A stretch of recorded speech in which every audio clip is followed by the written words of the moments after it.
जितने आस्था चैनल पर कथा सुन रहे हो, जितने फेसबुक और यूट्यूब पर सुन रहे हो, बहुत सावधानी से सुनना। 2 बार पशुपति व्रत कर लिए, आपने ये कर लिया, आपने प्रदोष कर लिया, आपने सोमवार कर लिया, आपने सारे अनुष्ठान कर लिए, बहुत सारे उपाय भी करे, तो सोमवार के दिन भगवान शंकर को अगर जल चढ़ाया जाता है तो हमारे घर में शीतलता का अनुभव। महापुराण की कथा कहती है 16 श्राद्ध चल रहे हैं, प्रयास करिएगा अपनी जिंदगी में।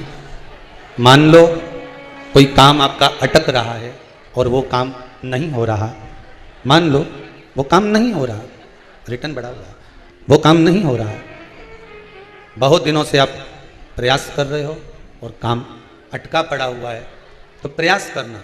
कोई काम अटक रहा है, शहद जल के पात्र में डालिए और थोड़ा सा गंगा जल डालकर इसी श्राद्ध पक्ष में किसी भी दिन जब तुम्हारा मन पड़े तब शंकर जी को समर्पित कर पर साथ में 1 लोटा पानी, 1 कलश जल का अलग से लेकर जाओ। जब शहद का जल शंकर जी को समर्पित कर दो, उसके बाद सादा जल शंकर जी को अवश्य समर्पित करके। शहद का जल बांधाओं को हर लेता है, बांधा को हरता है। हम तो कई बार बच्चों से कहते हैं, अगर कोई बच्चा कंपटीशन एग्जाम में बैठ रहा है, इंटरव्यू दे रहा है या कोई एग्जाम में नहीं निकल रहा है, तो प्रयास करना जल के पात्र में थोड़ा सा शहद, गंगा जल उसमें डालकर, ये जो श्राद्ध पक्ष चल रहा है, जिस समय पर जिस श्राद्ध पक्ष के अंतर्गत श्राद्ध पक्ष में एक पात्र में जल लेकर उसमें थोड़ा सा शहद, गंगा जल डालकर भगवान शंकर को कुंदकेश्वर महादेव के नाम से, कौन से महादेव? कुंदकेश्वर, क्योंकि विदल और उत्पल इन दोनों असुरों ने, राक्षसों ने जब बहुत उपद्रव मचाया, माता जगतजननी के कहने पर कुंदुक का प्रहार कर कर इन दोनों राक्षसों का संहार करा था, तो शिव जी का नाम कुंदकेश्वर पड़ गया था। एक प्रयास और करना, छोटा सा प्रैक्टिकल करने में क्या जाता है। दुकान पर ग्राहक नहीं आ रहे ना, आधा घंटा हो गया कोई ग्राहक नजर नहीं आया, फालतू बैठे हो ना दुकान पर, जब ग्राहक नहीं आता तो फ्री हो, तो एक काम करो, कोई भी जरा सा हाथ में पानी लेकर कुंदकेश्वर महादेव के नाम से 51 बार, 21 बार बोलकर, 11 बार बोलकर वो पानी को दरवाजे पे छीट दो। आधा घंटा, ज़्यादा से ज़्यादा 20 मिनट, आधा घंटा 30 मिनट नहीं लगेंगे और ग्राहक प्रवेश करना प्रारंभ। प्रैक्टिकल करने में क्या जाए।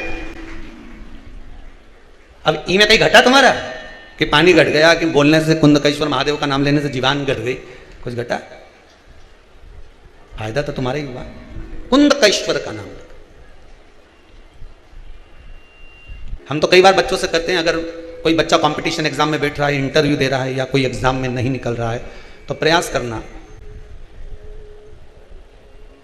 बेलपत्री का जो बीच वाला पत्ता होता है, इस पत्ते पर शहद लगाकर हथेली में रखकर अंगूठे से इसको इस तरह से दबाकर शिव जी के कुंदकेश्वर महादेव का नाम लेकर अपनी मनोकामना कर कर शंकर भगवान का जो शिवलिंग है, उस शिवलिंग पर इस बेलपत्री के पत्ते को चिपकाकर आजा और एग्जाम देने जा, 52 निफ्टे का सब काम कर। तो किस एग्जाम में बैठ रहा है, कंपटीशन एग्जाम में बैठ रहा है या इंटरव्यू के लिए जा रहा है, किसी परीक्षा में बैठ रहे हो या कंपटीशन एग्जाम के अंतर्गत या इंटरव्यू के लिए जा रहे हो, अपने नौकरी के लिए प्रयास करो। शिव महापुराण के छोटे छोटे जो उपाय शंकर की कथा में हैं, इसमें कोई खर्चा नहीं होता। अभी तक आपने जितनी कथा शिव महापुराण की सुनी होगी, कोई खर्चे का काम बताया हो तो बताना। बस एक ही खर्चे का काम बताया था, वो पिछला वो शिवरात्रि का उत्सव गया, उसमें गुलाब का फूल। अब हमको नहीं मालूम था कि गुलाब इतना महंगा हो जाएगा, हमें अंदाजा नहीं था, नहीं तो हम गुलाब का फूल की जगह गोभी का चढ़ा, परंतु दिक्कत ही हो जाती कि गोभी क्यों चढ़वाती। शंकर जी के तो यहां तक वर्णन है, नींबू, साग, साग मतलब सब्जी, बेर, कांटे, धतूरा, यहां तक वर्णन है कि शंकर को जो फल, जो सब्जी तुम्हारे यहां आती है, वो तक शिव को समर्पित होती है। महाराज शिव महापुराण के अंतर्गत जो सब्जी बाजार में मिलती है, उसमें कुछ सब्जियों का वर्णन बस कम है, बाकी का सब सब्जियों का वर्णन। यहां तक शिव को वो तक चढ़ती है, वह तक वर्णन। जैसे पितृपक्ष में जो वो कुमड़ा होता है, कई माताएं कर रही थी, गुरुजी वो आपने कद्दू का बोला, हमने कद्दू का नहीं बोला, कद्दू का तो भोजन आप बना सकते हो, भोजन करा सकते हो, वो कुमड़े का बोला, जिसकी नवरात्र में बलि चढ़ती है और जिसका वो पेड़ा आदि बनता है, उसका वर्णन हमने कद्दू का मना नहीं करा, कद्दू का तो आप बढ़िया सब्जी मब्जी बनाओ, उन्हें भगवान ब्राह्मण देवता के जिमाओ, उन्हें भंडारा करो, मना नहीं है। पर वो जो सफेद कलर का होता है नहीं, ऐसा लंबा सा नवरात्र में जिसकी बलि चढ़े न कुमड़ा, तो हमने उसका मना करा। उसका भोजन या उसका प्रसाद या उसकी कोई सामग्री श्राद्ध पक्ष में नहीं चढ़ा, श्राद्ध पक्ष में नहीं दी। अब जो वो बड़ा वाला हो ही नहीं, समझ गए, वो चपटा सा ऐसा जोरदार,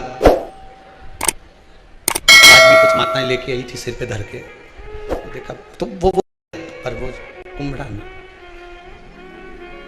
मारो। शिव को जो चढ़ाना है, सबसे सरल देव अगर कोई है तो वो महादेव है, सबसे सरल। जो मिल जाए शंकर जी को समर्पित कर दो, जो मिल जाए। कड़प भगत ने तो महाराज उसके पास में कुछ नहीं था तो मांस का टुकड़ा ला कर दे देता था। ब्राह्मण आता, झाड़ू लगा कर जाता, पोछा लगा कर जाता।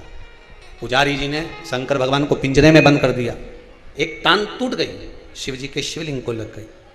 कड़प भगत को लगा कि भगवान शंकर की आंख चली गई, उसमें से रक्त निकल रहा, तो उसने अपनी आंख निकालकर शिव को लगा दी। भगत भगवान शंकर को, तुम सोचो कि मैं भगवान को खूब जोरदार सामग्री दूंगी तो भगवान जल्दी प्रसन्न हो जाएगा, या मैं भगवान को बहुत सारा पदार्थ दूंगी तो भगवान जल्दी प्रसन्न हो जाएगा, या मैं भगवान को बहुत सारा पदार्थ दान दे दूंगी तो भगवान प्रसन्न हो जाएगा। निवेदन है, बिल्कुल नहीं। धन से कभी भगवान प्रसन्न नहीं। निर्मल मन सो मोहि पावा, मोहि छल छिद कपट ना भावा। श्री शिवाय नमस्तुभ्यम, सब बोलिए एक बार जमकर, श्री शिवाय नमस्तुभ्यम। प्रैक्टिकल जरूर करना, कहीं सियोर वाला महाराज झूठ तो नहीं बोल रहा। शास्त्रों की बातें हमारे जीवन में हमें सुख प्रदान करे, इसलिए इस भाव का आनंद करते हुए आज की कथा को विराम देते हैं। श्री शिवाय नमस्तुभ्यम। मेरे चैनल को सब्सक्राइब करें, बेल आइकन प्रेस करें, जिससे कि आपको लेटेस्ट वीडियो की नोटिफिकेशन मिल जाएगी।